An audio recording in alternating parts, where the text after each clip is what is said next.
Hey, this is Christian from Game Watcher. Here's our preview of Battleborn. Battleborn seems like the younger sibling of the older, more established Borderlands. The art style is familiar, yet different enough to just about be considered unique. Where Borderlands became a first-person shooter of RPG elements, Battleborn tries to one-up its sibling by taking what Borderlands did and just mashes in some MOBA elements for good measure. The question remains, does this mishmash of genres work well together? Well, the problem with trying to create a new genre of game stems from balancing issues, especially for a game that wants to be competitive. Battleborn has been described by Gearbox as a hero shooter. What this actually means is that it's a first-person shooter with MOBA elements.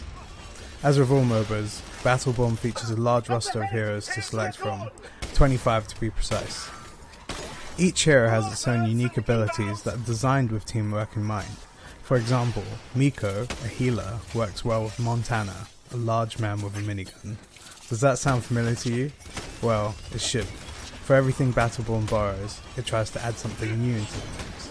Diandi, a fan-wielding assassin, is a prime example of this. She's not one of the standard classes usually seen in first-person shooters, but that's exactly where the problems begin to occur. In the build we played, she seemed to be significantly better than practically every hero in the arena. Of course, this was only a preview build, so we're almost certain that this is going to change once the game releases in May. Speaking of borrowed elements, I should talk about the mode that we played during this preview, Incursion. Incursion will be familiar to MOBA players. In this mode, the teams battle to defend their base from waves of AI-controlled minions, while fighting to destroy the enemy base. The problem we had with Incursion stemmed from the usefulness of some of the heroes in that specific mode. Marquise, a sniper designed for long-range battle, was rendered pretty useless compared to melee heroes in particular. With constant twists and turns in the level, it was difficult to land headshots, as enemies could hide behind cover at almost any point in the map. We were told this hero wasn't suited to Incursion, but there's absolutely no way for a new player to know this when they start the game for the first time. Had we known this in advance, we probably would have chosen a different hero. There is a loot system in Battleborn, however our short time with the game didn't give us an opportunity to test it for ourselves. What we do know is that players will have the chance to purchase loot using credits by playing the single player multiplayer modes. Each loot perk will empower your character with different advantages, for example disabling enemy shields. However, perks with considerable advantages have supposedly been balanced to ensure that if one of your character's abilities increases, another will equally decrease. In addition, some perks are instant, whereas others will require shards.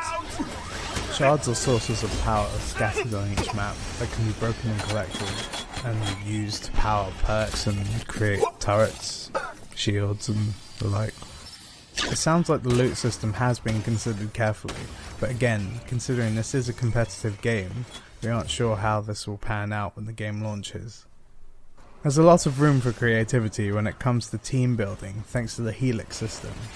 Throughout both the single and multiplayer modes, each hero will level up in-game from rank 1 to 10. Your hero's level will reset each time you play the game, but don't worry, it doesn't take too long to level your character. Each rank contains 2 different power-ups to select. The left side of the Helix contains the support power-ups that will benefit the team. The right side usually focuses on offense-minded abilities that increase your damage output. Miko is typically used as a healer, but when leveled up in a specific order, Miko's attacks can deal respectable amounts of damage to a large number of enemies. The Helix system will ultimately be the mechanic that makes or breaks the game's balance. Theoretically, there should be a counter to every seemingly overpowered hero. The answer may be hidden in the layouts players pick. Battleborn suffers from having arguably too much potential.